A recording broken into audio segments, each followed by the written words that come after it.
Na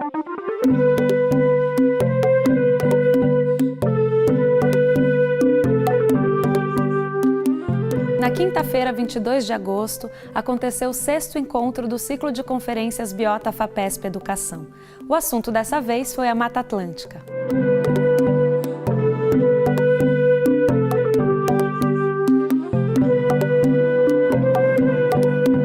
O botânico Carlos Joly, do Instituto de Biologia da Unicamp, falou sobre a origem, a evolução e a diversidade da vegetação, destacando a importância de se preservar o pouco que resta da floresta atlântica.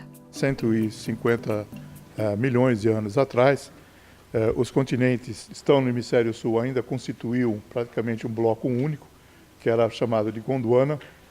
Há 100 milhões de anos atrás, os continentes já estavam separados, já estavam num processo de fragmentação.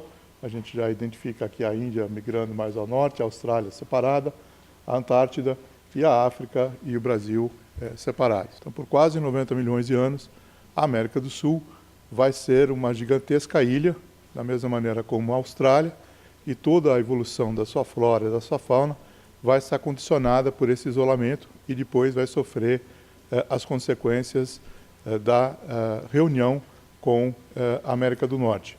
Há 65 milhões de anos atrás, os continentes já estavam completamente separados e nós vamos ter a extinção dos dinossauros. Nesse mesmo período, não se sabe se esses eventos estão correlacionados, mas geologicamente poderiam estar correlacionados, nós vamos ter a formação das serras do mar e da Serra da Mantiqueira. Então, as serras que hoje abraçam o Vale do Paraíba são formadas mais ou menos nesse período. E a partir dessa formação, há 65 milhões de anos atrás, ambas vão ser recobertas pelas florestas, diferentes tipos de floresta, mas a floresta que deu origem à Mata Atlântica.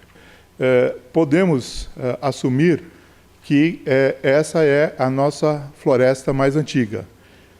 Essa região, por toda a evolução que a gente viu no começo da exposição de isolamento, depois todos os grandes eventos geológicos que afetaram essa região e a sua posição geográfica, faz com que nós tenhamos uma região, quanto mais escuro, vermelho, mais diversa em termos de número de espécies de plantas a região é. E a gente vê que aqui a região da Serra do Mar é uma das regiões que aparece mais escuro e a Mata Atlântica, de uma maneira geral, é colocada como de alta diversidade.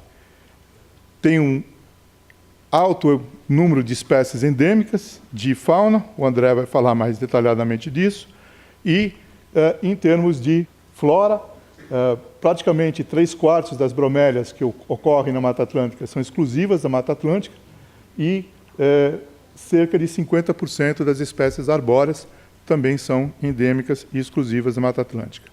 Então, o fato dela estar tão destruída, nós temos apenas em torno de entre 10% e 15% de remanescentes, dela ter uma altíssima diversidade e dela ter um alto grau de espécies que só ocorrem nela, levaram à colocação dela dentro desse mapa, que são considerados os hotspots de biodiversidade, as áreas mais importantes em termos de biodiversidade para a conservação, e que, ao mesmo tempo, já estejam mais de 70% alteradas, então, áreas que estão realmente em perigo, são 25 áreas no mundo.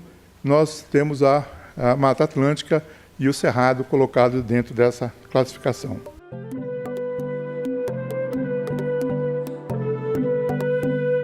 O biólogo André Freitas destacou as diferentes rotas migratórias que contribuíram há milhares de anos para a diversidade biológica desse ecossistema. Existem muitos grupos que a gente pode traçar sua origem ou suas afinidades como amazônicos. E, por fim, um tanto de grupos que estão relacionados, surpreendentemente, à Cordilheira dos Andes. Da metade do Espírito Santo até os limites nordestes, da Mata Atlântica, nós temos uma fauna muito mais parecida, ou melhor, que tem muitos elementos da fauna amazônica. E ao sul, existem muitos elementos, muitas espécies, gêneros, enfim, grupos de animais que têm afinidades ou parentesco com espécies dos Andes. Por quê? Vamos pensar na influência dos Andes. No passado, nessas flutuações climáticas do passado, em alguns momentos, quando o clima esfriou, supõe-se a existência de um corredor de hábitats favoráveis, então, onde hoje existe toda uma região semiárida, pampa e matas secas, no passado pode ter tido um corredor de mata fria e úmida, que propiciou que várias espécies da Cordilheira dos Andes chegassem à Mata Atlântica. E depois de chegar, elas se diversificaram. E o limite da diversificação qual que é? Quando o tempo volta a esquentar, as montanhas mais altas. Isso significa que, como o norte da Mata Atlântica é mais quente e não tem grandes montanhas mais altas, essa fauna não se espalhou para o norte da Mata Atlântica. Exemplos. Essa formiguinha aqui, olha, descrita este ano, é de um gênero que só existe nas montanhas do México até a Bolívia, na Cordilheira dos Andes. Isso quer dizer que todas as espécies, umas 10 ou 12 desse gênero, só ocorriam aqui. Nunca tinha sido coletado em nenhum lugar. Bom, foi feito um trabalhinho, tese de mestrado, coletamos um monte de pitfall, caiu um monte de operários dessa formiga, espécie nova de um gênero que só existia nos Andes. Tá? Então, isso é uma descoberta fantástica, e o mais importante dessa descoberta é que ela realmente mostra que algumas espécies conseguiram chegar ao sul da Mata Atlântica, vindo dos Andes. Isso aqui também é um outro exemplo, uma borboleta cujo gênero ele é conhecido dos Andes. Tem também 10, 12 espécies nos Andes, uma única na Mata Atlântica. Então, esses tipos, esses animais que são de montanhas altas, de clima frio, e cujo parentesco mais imediato são espécies da Cordilheira dos Andes, eles não chegam, não alcançam a porção norte da Mata Atlântica. E quem alcança a porção norte da Mata Atlântica? Aí sim, grupos amazônicos que alcançaram essa região ou vindo pelas áreas de brejo de altitude do Nordeste, ou supostamente por um outro corredor a norte de Minas Gerais, chegavam a toda essa floresta úmida do Nordeste do Brasil e aí se espalham. E por que elas não chegam até o sul? Porque é frio, tem invernos mais frios, condições climáticas que não são adequadas. Com isso, uma série de espécies só ocorrem nessa região norte. Um exemplo aqui é essa saíra, que é conhecida da região do Sudeste até o Nordeste, o parente mais próximo dela, né, que essa outra saíra, na verdade são consideradas raças geográficas, o que a gente chama de subespécie, ela é basicamente amazônica, com uma grande descontinuidade. Ela não ocorre nesse interim. É claro que eu não posso afirmar diretamente que essa espécie é de origem amazônica. Alguém pode dizer que foi o contrário. Mas o importante aqui é que a afinidade, em geral, da fauna a norte da Mata Atlântica costuma ser muito mais amazônica do que a fauna do sul.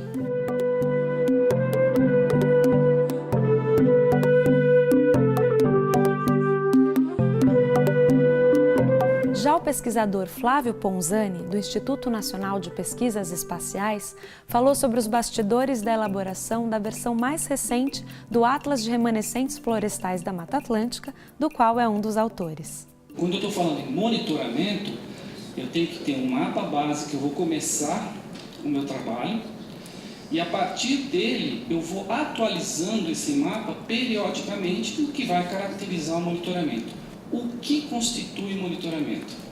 Então, por exemplo, se eu fosse pensar como André, talvez o monitoramento que interessasse a ele é ver, por exemplo, quais as alterações nos ambientes que ocorrem em determinada sub-região desse espaço que nós definimos como Mata Atlântica, para ver, por exemplo, monitorar a temperatura, né?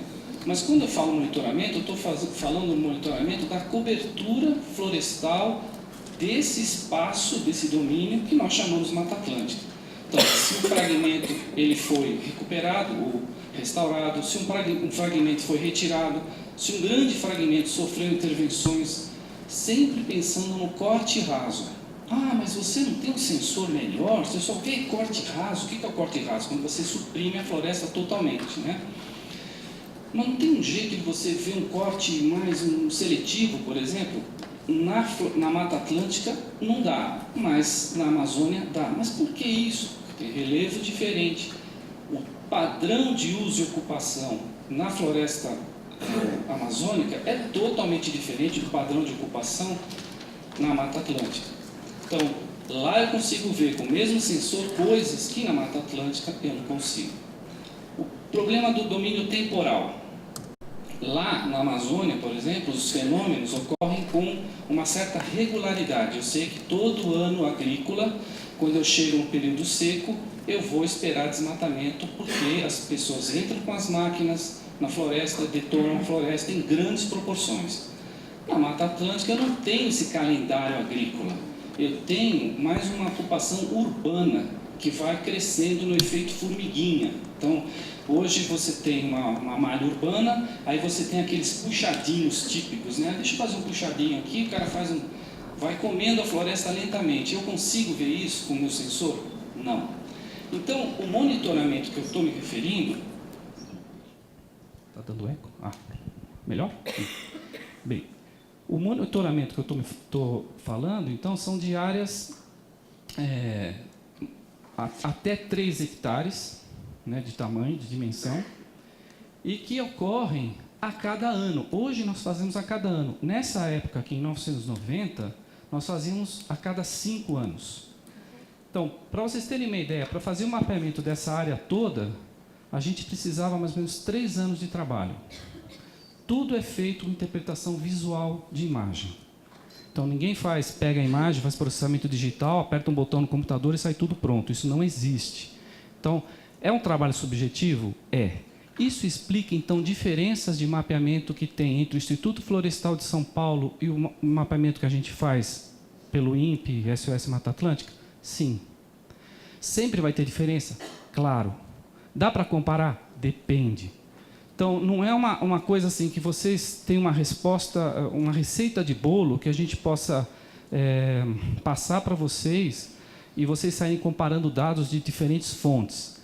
Cada mapa tem uma história, cada mapa foi feito com um produto, cada mapa foi feito por uma equipe e ele tem critérios estabelecidos em específico.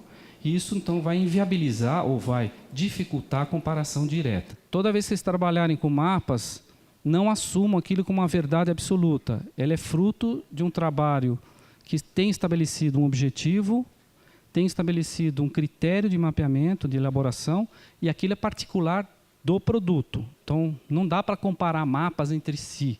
É sempre, você tem que trabalhar com aquilo e se justificar.